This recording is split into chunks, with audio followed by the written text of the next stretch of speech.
Have you ever met a woman who feels different? Not in the obvious way, but in the way the air itself shifts when she walks into a room. People can't always explain it, but they feel it.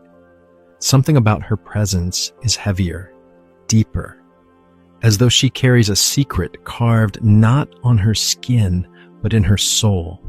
It's not beauty, though she might have it. It's not charm, though she may seem magnetic. It's something much older, something woven into her very being. Carl Jung, the great explorer of the human psyche, believed that certain individuals are marked, not by society, not by accident, but by the universe itself. And when it comes to women, these marks are both luminous and dangerous. They are signs of a calling, a destiny that cannot be escaped. But Jung also warned, with every mark of spiritual power comes a shadow, a weight that can either destroy her or awaken her. So listen carefully, because if these signs echo within you, it may mean the universe has chosen you for something you never asked for and can never fully escape. Mark 1. The burden of deep intuition. Every human has some level of intuition, but for a woman chosen by the universe, it is not a passing feeling. It is a piercing knowing. She walks through the world, sensing truth others cannot see. She can feel the hidden motives behind someone's words, detect dishonesty before there's proof, and sometimes foresee endings before they begin. Imagine living with that.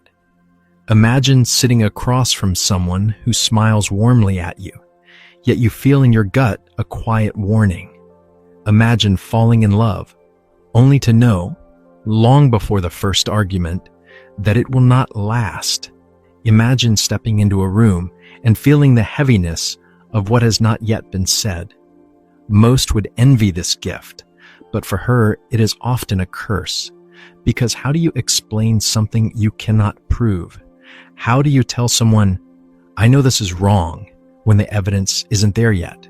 People dismiss her, call her paranoid, dramatic, too sensitive. Yet time proves her right again and again. Mark 2. An intimacy with suffering. While most people avoid pain, she moves toward it.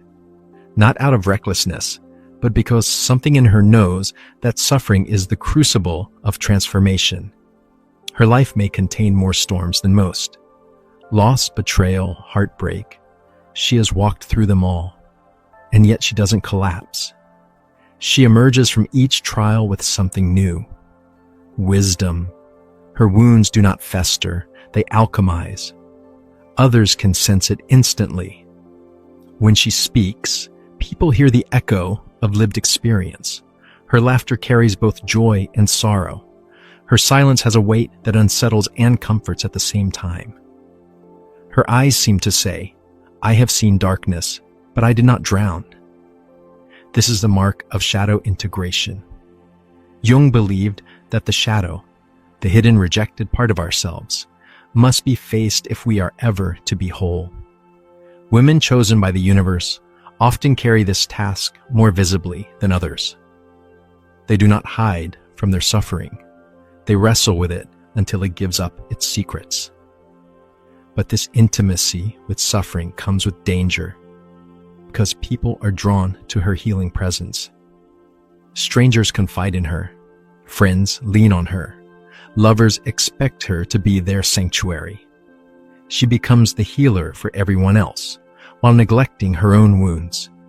Jung's psychology reminds us, those who heal others must be careful not to forget themselves. Otherwise, the very gift of survival becomes a burden that breaks her. Mark 3. The pull toward solitude. For the chosen woman, solitude is not loneliness, it's survival. The noise of the world exhausts her. The endless chatter, the shallow games, the constant distractions, they feel like poison. She seeks silence, not because she hates people, but because silence is her temple. In solitude, she meets herself. In solitude, she meets the universe.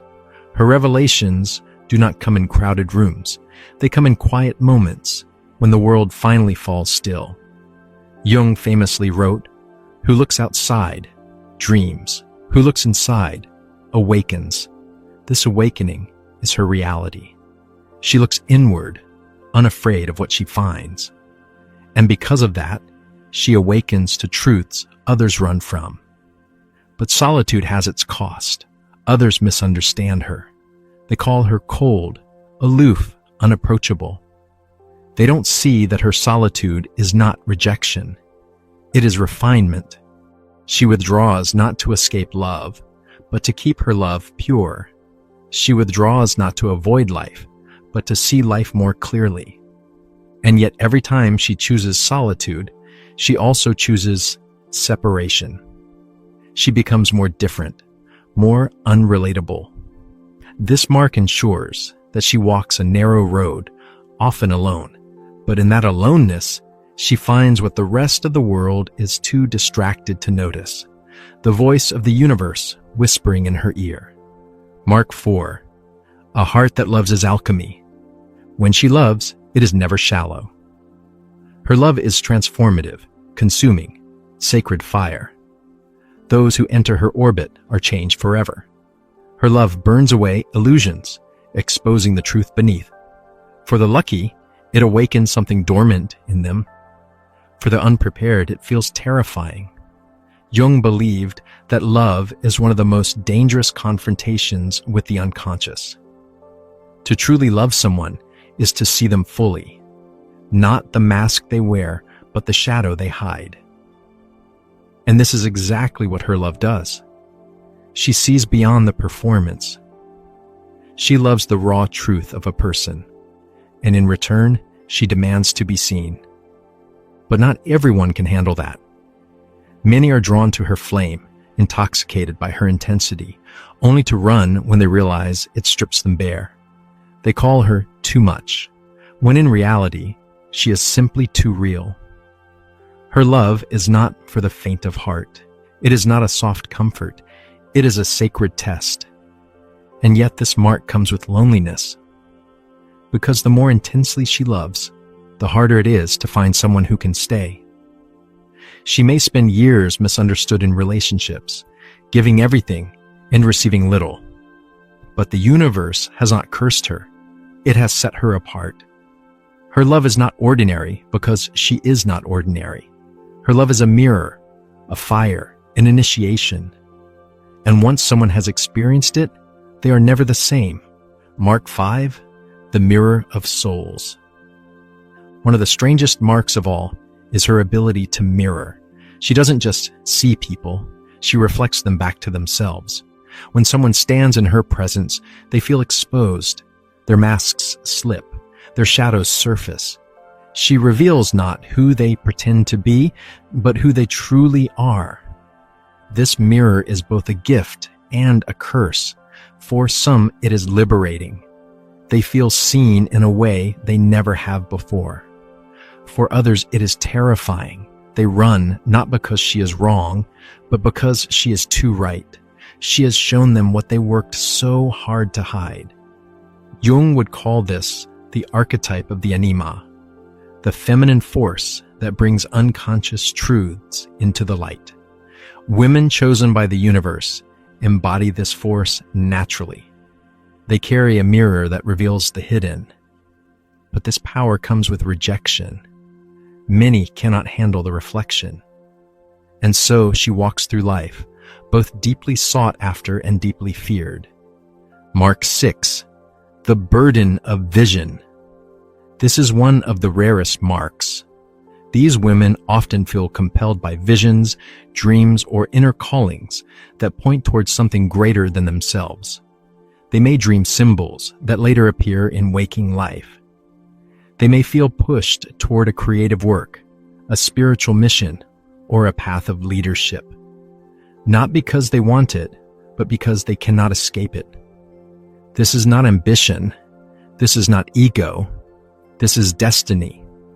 The universe presses her forward, whispering through synchronicities and signs, making rest impossible until she answers. But Jung left a chilling warning here. Vision is dangerous because the line between destiny and ego is thin. She must never confuse her calling with her pride. Her gift is not possession, it is stewardship.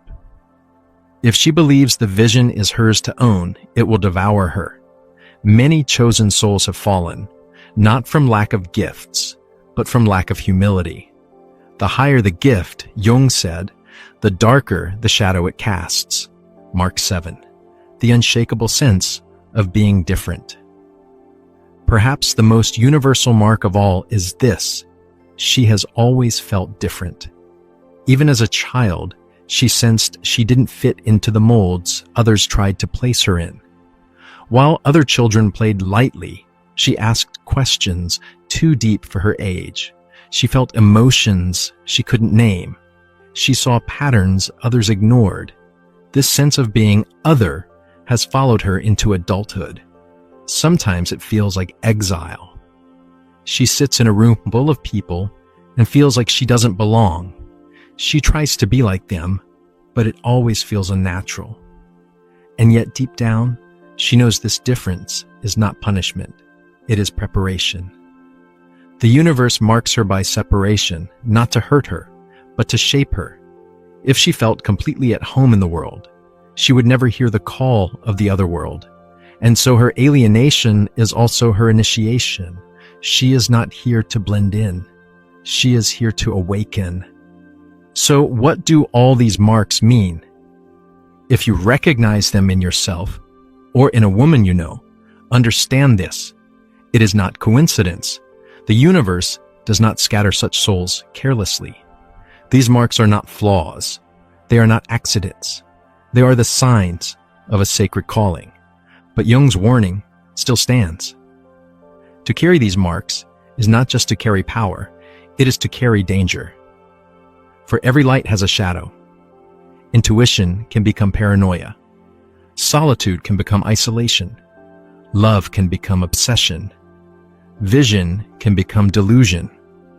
And the sense of being different can curdle into bitterness. The question then is not whether you are chosen. The question is whether you will embrace it consciously. Whether you will carry these marks with humility, with courage, with responsibility. Because fate whispers at first, then speaks louder, and if ignored, it roars. You can spend your life trying to fit into small boxes, hiding your depth, numbing your vision, shrinking your love.